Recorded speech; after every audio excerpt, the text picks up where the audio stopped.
Bonjour les amis, j'espère que vous allez bien pour ce nouveau JVD Top, je vous dis tout ou presque, où on va parler de deux sujets très intéressants.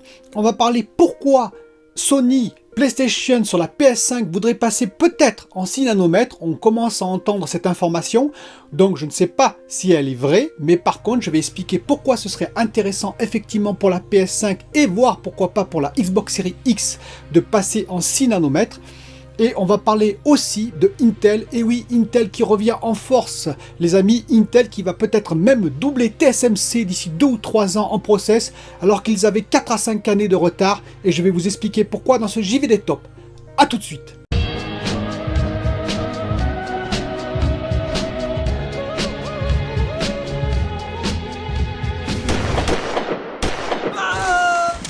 Alors tout d'abord, je vais faire un peu de racolage, je suis désolé, j'aime pas tellement ça, moi non plus, je suis un peu comme beaucoup de youtubeurs, Lusty par exemple qui le dit lui aussi, mais on est un peu obligé, donc n'hésitez pas à vous abonner, pourquoi pas à effectivement faire la pub de la chaîne, j'ai vu que ça a redémarré, donc j'en profite, et pourquoi pas rejoindre même les membres soutiens, il y en a quelques-uns et je les remercie fortement, je ne vous force à rien bien entendu, je comprends parfaitement qu'on vous demande de l'argent de tous les côtés, et surtout pour un youtubeur comme moi, pourquoi payer par mois, même 1 euro, c'est déjà pas mal, ce serait déjà beaucoup, donc je comprends que vous ne le fassiez pas, mais au cas où, n'hésitez pas. Alors avant d'entamer les grands sujets de ce JVD Top, je vais parler quand même de deux petites news que je vais intégrer dans ce JVD Top exceptionnellement, parce que j'ai vu, sur Phone Android, j'ai vu une information comme quoi Mass Effect Legendary Edition va arriver bien entendu sur la PS5, la Xbox Series X, et bien entendu on a encore une nouveauté, c'est-à-dire que sur la PS5 ça ne tournerait qu'en 60 fps 1440p, alors que sur la Xbox Series X ça tournerait en 1440p mais en 120 fps.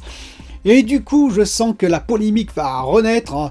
Voilà, je ne voudrais pas une guerre entre fanboys ou fangirls, entre guillemets. Je veux juste vous rappeler que en août 2020, j'avais fait une vidéo, et oui, elle date, sur quel jeu? Sur Resident Evil Village. Et oui, et à l'époque, que disait Phone Android encore avec un article? Il disait que sur la Xbox Series X, le jeu allait sortir en 4K 60 fps, alors que sur la PS5, le jeu ne sortirait qu'en 1080p 60 fps. Regardez cette vidéo, je la mets là, vous pouvez aller la consulter si vous voulez. Alors c'est une ancienne vidéo, je n'avais peut-être pas la même technique qu'aujourd'hui, mais en tout cas ce que je dis à l'intérieur est assez intéressant puisque ça s'est révélé à peu près vrai. Donc vous voyez, il faut faire attention aux articles de ce style-là. Peut-être qu'il y a des programmations, une amélioration de programmation à faire derrière tout ça. Certes, le tableau qu'ils présentent, c'est apparemment le tableau officiel, mais quelles sont les raisons derrière? Ce que je veux dire par là, c'est que oui, la Xbox Series X, pour moi, elle est un peu plus puissante que la PS5, au moins sur certaines parties, par exemple le ray tracing en l'occurrence, grâce à ces compute units qui sont plus nombreux. La PS5 peut avoir des avantages en rasterisation, on l'a déjà expliqué, grâce à sa fréquence, des avantages et des inconvénients des deux côtés, et donc en termes peut-être, oui, de FPS, ça peut être supérieur sur la Xbox Series X, il n'y a pas de honte à dire ça, par rapport à la PS5, mais pas du double, il ne faut pas exagérer, voilà. Donc il faut faire très attention avec ces informations-là et prendre un peu de recul. Deuxième information intéressante et très rapide, la Xbox Series S a été vue sur Rakuten à 285 € avec un code, vous pouvez la commander à 285 €. Eh bien écoutez, c'est ce que je dis et je le répète encore, et ça va dans la politique de ce qu'on a vu vis-à-vis du procès Epic versus Apple, où Xbox a annoncé qu'effectivement ils vendaient toutes leurs consoles à perte et que lorsque ils étaient rentables, finalement ils baissaient les prix de la console. Eh bien c'est ce que je vous ai dit depuis le début, très rapidement pour moi cette console, la Xbox Series S, la petite sœur de la Xbox Series X, va baisser à 250 €. Je vous le dis, dans l'année probablement, elle arrivera à 250 €. On verra si j'ai raison, et donc voilà, je l'ai dit en vidéo, et on pourra vérifier si j'ai raison dans l'année. Alors, on a eu cette information très intéressante de la PS5 qui potentiellement à TSMC passerait en 6 nanomètres durant l'année 2022, c'est-à-dire que l'APU passerait en 6 nanomètres au lieu d'être en 7 nanomètres. Certains ont dit, mais quel intérêt, on peut passer directement en 5 nanomètres. Oui, sauf que la ligne 5 nanomètres est probablement, comme je l'ai déjà expliqué, complètement saturée par Apple et d'autres clients. Et peut-être que TSMC, parce qu'ils ont des accords aussi avec AMD, qui est l'un des principaux clients quand même de TSMC, peut-être qu'ils vont faire des efforts, effectivement, pour passer une ligne de production qui est en 7 nanomètres en 6 nanomètres, en réduisant le process tout simplement. Ça coûte, ça coûte quand même pas mal parce qu'il faut refaire tous les masques. Et oui, ce qu'on appelle des masques en photolithogravure, il faut faire des masques, ça coûte très cher. Il y a la qualification à refaire de l'APU totalement parce que redesign finalement, même si c'est le même design, En termes de shrink, ça s'appelle un shrink, ça veut dire une diminution, eh bien il faut tout requalifier, les puces, pour être sûr qu'effectivement on n'a pas un problème de fiabilité à la sortie, ou un problème tout simplement de performance, et donc ça coûte assez cher. Mais vous allez me dire, mais quel intérêt pour Sony, pour PlayStation de faire ça, de passer la puce, l'APU de la PS5 de 7 nanomètres à 6 nanomètres? Eh bien vous allez voir, il y a plusieurs points qui sont intéressants, et c'est pour ça qu'ils vont le faire peut-être. Le premier point, c'est qu'on est en 300 mm actuellement de surface pour l'APU et qu'on passerait à 257 mm². Et oui, 300 mm², 257 mm², c'est pas négligeable en termes de réduction. En effet, si on prend un rendement de 90% sur la plaquette, actuellement on aurait à peu près 159 puces bonnes par wafer, par plaquette de silicium. 159 puces bonnes qui sortent à chaque plaquette de silicium qui est processée à TSMC. Si on passe à 6 nanomètres, avec le même rendement, puisqu'il n'y a aucune raison que ça change le rendement, eh bien on passerait à 202 puces bonnes par plaquette de silicium, c'est-à-dire 22% de puces en plus.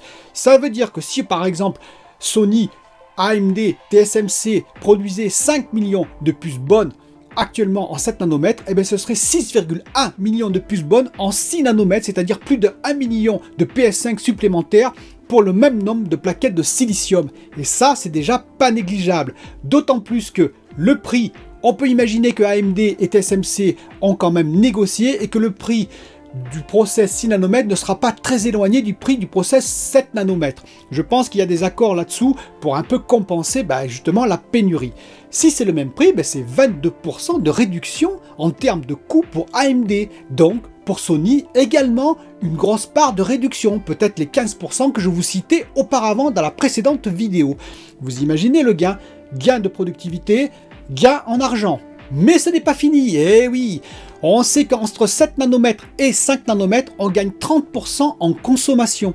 C'est-à-dire, on réduit la consommation à transistor égal de 30% d'un APU, d'un CPU, d'un GPU. Eh bien, c'est tout simple. On peut faire une règle de 3 à peu près, c'est-à-dire qu'on va gagner grosso modo 15% en passant de 7 nanomètres à 6 nanomètres. C'est-à-dire qu'en pic, actuellement, la PS5 peut consommer 200 watts, eh bien, elle ne consommerait plus que 170 watts.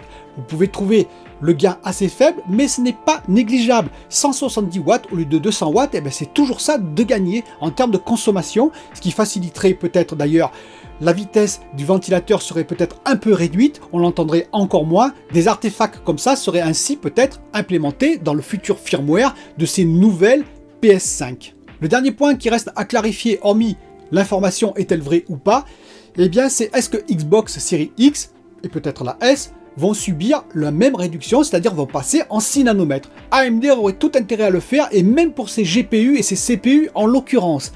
Est-ce que tout va être fait parce que c'est AMD qui va payer les masques et le redesign, bien que le coût sera peut-être reporté en partie chez Xbox et PlayStation? Et donc, est-ce que AMD va faire ça sur tous ses GPU, la PS5, la Xbox Series X et S? Eh bien, on le saura très très bientôt, je pense, pour la Xbox Series X et S. Et si c'est le cas, ça veut dire que peut-être, je dis bien peut-être, c'est l'ensemble des designs AMD qui passeraient en 6 nanomètres en 2022. La seconde information de ce JVD Top qui est très intéressante, eh bien c'est Intel. Vous savez que Intel, jusqu'à maintenant, était en retard en termes de process. J'en ai fait plusieurs émissions. Ils étaient en retard, ils n'arrivaient pas à développer le 7 nanomètres en production à temps. Je vous rappelle, ils avaient près de 4 années de retard par rapport à leur plan d'origine. 4 années vis-à-vis de TSMC et même de Samsung, ce qui est juste énorme en process. Ce qui explique la 11e génération de Intel Core qu'on a vu, qui sont toujours en 14 nanomètres et qui consomment énormément et dont finalement les spécifications, les performances sont quand même bridées par ce 14 nanomètres. Eh bien, vous avez appris également la nouvelle que j'ai relayée, que Intel s'était allié à IBM. Une alliance plutôt inattendue, vu que c'était des frères ennemis par le passé, oui, mais ça a été sans doute poussé par l'administration Biden, l'administration américaine, qui veut absolument, effectivement, rattraper la Corée du Sud et rattraper aussi Taïwan. Et donc pour cela, ils utilisent leur force. Et quelle est la force qu'ils ont aux États-Unis? Eh bien, la force, c'est quand même leur entreprise, et en particulier leur entreprise historique comme IBM. Et IBM a fait très fort. En effet, dans leur centre de recherche d'Albany, c'est pas très loin de New York, eh bien, ils ont réussi l'incroyable, c'est-à-dire qu'ils ont réussi à processer, c'est un centre de recherche, c'est pas un centre de production, mais ils ont réussi à processer une plaquette silicium avec des puces dessus en 2 nanomètres. C'est-à-dire qu'ils ont fait même mieux que TSMC actuellement, qui est en train de développer son 3 nanomètres pour 2022. Ils ont tout simplement une puce fonctionnelle, je précise, hein. Ils ont tout simplement doublé TSMC sur leur propre terrain de jeu. Alors certes, ce n'est que de la R&D, bien entendu. Mais tout de même, vous savez que IBM a utilisé d'ailleurs les machines de photolithogravure dont j'ai parlé ASML, les seuls au monde d'ailleurs qui peuvent produire aujourd'hui des machines capables de faire de la photolithogravure de 7 nanomètres et moins, jusqu'à 2 nanomètres visiblement. Eh bien, IBM a utilisé ces machines, c'est-à-dire qu'ils ont une ligne de pré-production, une ligne R&D de pré-production qui a produit des puces de nanomètres fonctionnelles. Alors vous allez me dire, ça donne quoi pour Intel en particulier? Eh bien, ça veut dire que IBM aujourd'hui, ils ont processé des puces qui, par millimètre carré, ils ont intégré 333 millions de transistors. 333 millions de transistors. Alors vous allez me dire, ça ne me dit pas grand chose. Oui, je peux vous comprendre. Eh bien, si on prend le 7 nanomètres TSMC et qu'on prend par exemple la puce de la Xbox Series X, dont on connaît le nombre de transistors, c'est-à-dire 15 milliards de transistors, et oui, 15 milliards sur 360 mm², ça fait à peu près 42 millions de transistors en termes d'intégration. 42 millions de transistors par millimètre carré en termes d'intégration pour la Xbox Series X, pour l'APU de la Xbox Series X. Et le 2 nanomètres de IBM actuellement, on a 8 fois plus de transistors par millimètre carré. 8 fois plus. Mais vous allez me dire, ça me dit toujours rien. Eh bien, on va passer sur l'APU de la PS5, puisqu'on en a parlé juste avant. L'APU de la PS5 qui fait 300 mm², je vous rappelle, ne ferait plus que 37 mm². Vous avez bien entendu, 37 mm², c'est-à-dire une puce toute petite. L'APU de la PS5. C'est-à-dire que si on la produisait actuellement chez TSMC, par exemple, en 2 nanomètres, on avait 90% de rendement, rappelez-vous, ça faisait donc 159 puces par plaquette de silicium de bonne, et bien là on en aurait plus de 1550, c'est-à-dire quasiment 10 fois plus de puces. C'est-à-dire que là où on produirait par exemple 5 millions de puces, et bien si on passait en 2 nanomètres, on en produirait 50 millions. Ou grosso modo, une année de production chez TSMC en 2 nanomètres, si TSMC possédait le 2 nanomètres sur l'APU de la PS5, une année en 2 nanomètres serait égale à 10 années de production actuelle en 7 nanomètres. Vous comprenez tout l'enjeu de la finesse de la gravure en process encore aujourd'hui. Mais ce n'est pas fini, eh non, vous pensez bien. On sait que entre le 7 nanomètres et le 5 nanomètres, aujourd'hui à TSMC, on réduirait la consommation à transistor égal de 30%. On sait qu'entre le 5 nanomètres et le 3 nanomètres qu'ils sont en train de produire, c'est encore 30%.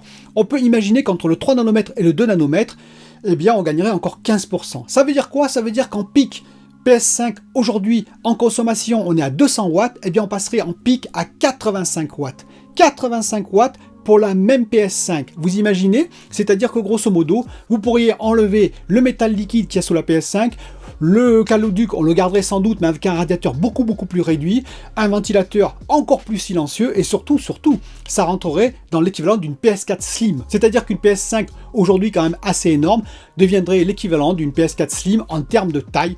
Vous imaginez le gain en termes d'argent, en termes de productivité, donc pénurie il n'y en aurait plus, et en termes bien entendu de consommation.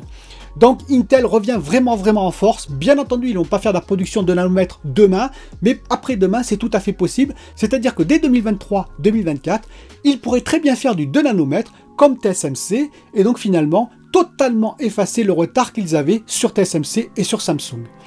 Voilà, ce JV Top est terminé. N'hésitez pas à me poser vos questions en commentaire ou à me faire vos remarques comme d'habitude. Et moi, je vous dis à très bientôt pour une autre vidéo.